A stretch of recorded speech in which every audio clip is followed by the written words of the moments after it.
Think of the sacrifices you have made, Ayana, last of your house, that we all make. I will not be alone in falling into the Dark Prince's clutches.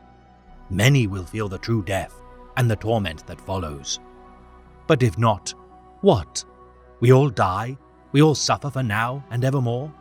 If I die, Ayana, at least you will live, and you are the most important of us all. I was never convinced by the words of Ulfran, his relaying of the visions of Kaiser Duras, but I am now. It is you who have convinced me. I would die 1,000 deaths to see you succeed, and I will. Do not think you have the easier path, for upon you the hope of all our salvation rests. You must triumph, Ayana. Bring forth the goddess of death and restore equilibrium to the souls of our people. Dying is the easy part, and it is not for you to travel that road.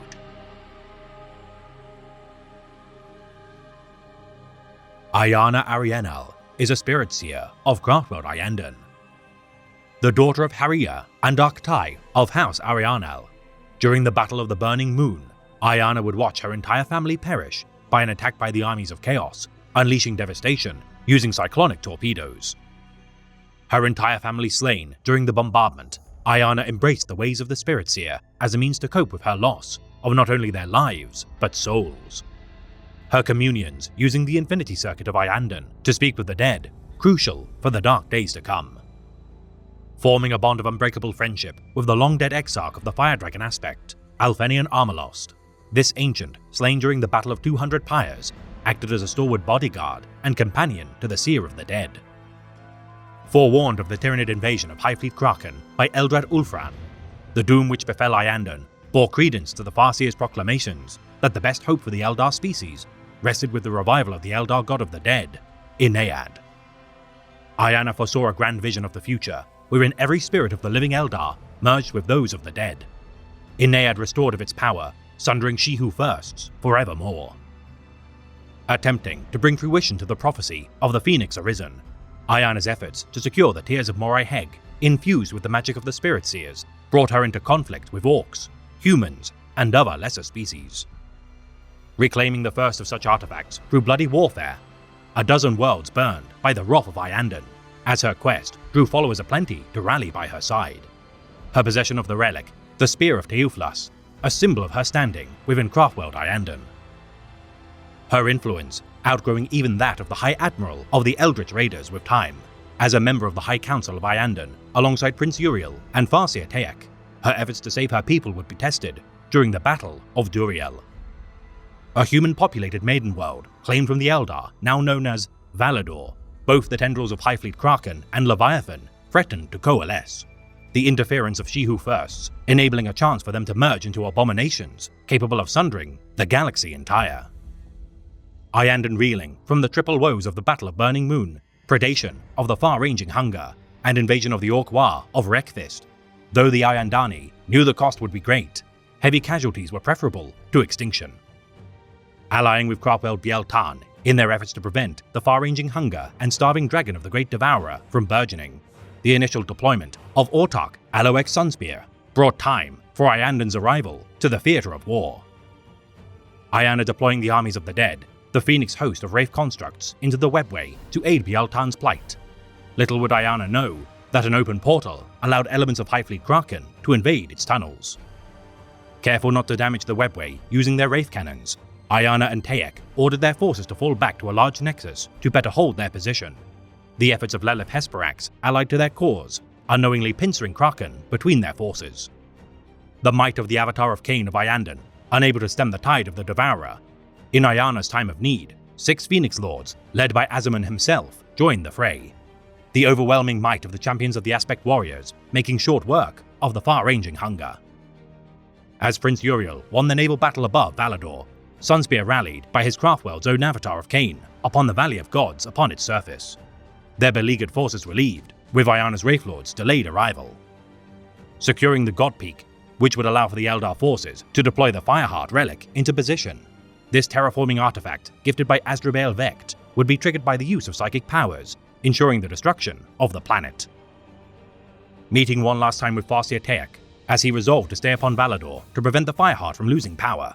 This ancient seer, second only in pedigree to Elrad Ulfran himself, wished his former pupil well, knowing his soul from his impending death would feed the appetite of she who thirsts.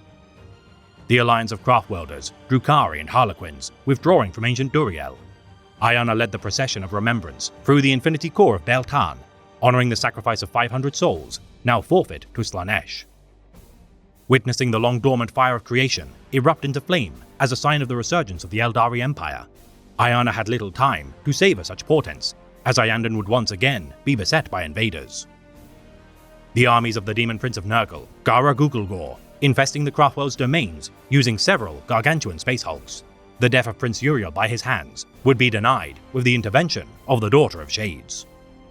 Purging the filth of the grandfather from Iyanden's ravaged form, Iana breathed a sigh of relief to see Prince Uriel reborn through the power of the Whispering God, as his Spear of Twilight melted and reformed to reveal itself as a Crone Sword of Morai Heg. Allying with the Ynnari alongside Yvraine and Farseer Eldrad, their expedition to the lost craftworld of Zaisufra in efforts to activate the Webway portal, the Gate of Malice, hoped to retrieve the last of the Crone Swords from the grave of the Eldar hero, Eldanesh. The dormant craftworld ignoring all hails, with exception to those of the bloodline of Arianel, as Iana spoke her family salute. After darkness, the dawn, the guns of Zaisufra lowered to her approach. A man bearing stark similarity to the visage of her father, High Lord Guardian Saidari, presented himself. His people's dwindled numbers, lack of waystones, damage to their craftworld, and ties to a so-called group mind, arousing suspicion. Iana's aspirations to reunite with her kinsman dashed by the revelation that Zaisufra was infected by a gene-stealer cult, witnessing distant kinsmen of her house bearing extra limbs and chitinous mutations within the Sky Tower of Sundervale. Resisting the loving embrace of the group mind, as sensations of belonging and peace enticed her senses, Iana looked upon the avatar of the Eldar war god within the chamber, corrupted into a Patriarch of Khaine. Proclaiming her family to be dead as she summoned the Spear of Teoflas, Iana slew Saidari as the Patriarch siphoned psychic power from the wretches of Arianel. Connecting her mind to that of Yvraine as battle erupted, the deaths of Eldar, both of Zaisufra and the Ynnari, fueled the awakening of the avatar of the Whispering God, Iana directing the dead spirits to harry the Patriarch of Khaine as the Yinkan fed on the souls of its enemies. Purging the thralls of the Great Devourer, with aid from the revered Wraithlords of Iyanden whom had rallied to her cause, the destruction of the corrupted avatar triggered the Gate of Malice to activate. As the Ynnari passed through the portal to the Well of the Dead, Iana fell to her knees upon seeing the red moon above, which mirrored the omen which preceded the death of her family. A primal manifestation of Kayla Mencha Khaine, the War Shard, barring their path to the tomb. The voice of Khaine overwhelming many of their number as the rage-drunk Vizark attacked Yvraine. As Autarch Alfenian attempted to fight the Avatar alone, Iana's stalwart friend, Wraithlord Alfelian Armalost, intervened. Torn apart by the blade of Anaris, still slick with the blood of Eldanesh, Iana hurled her spear into the back of the Ward Shard at the moment when the Vizark struck down the Daughter of Shades. The Avatar's disorientation, freeing the Vizark of the grip of Khaine's bloodlust, the Yinkan exploded from Yvraine's form, sobbing tears as it cradled the dead emissary in its arms. Casting her high into the clouds above as its essence imbued her form, Yvraine awoke once more, plunging down onto the earth, parting the Ward Shard's head from its neck. Defeating the remnant of Khaine with the combined strength of the Wraithlords and Avatar of the Whispering God, though no sign of the Crone Sword would be found, their procurement of the ruby, the Heart of Eldanesh, allowed for its new bearer, Pureheart, to transform into a strain of the Ward Shard, calling unto its fury as the Avenger of Eldanesh.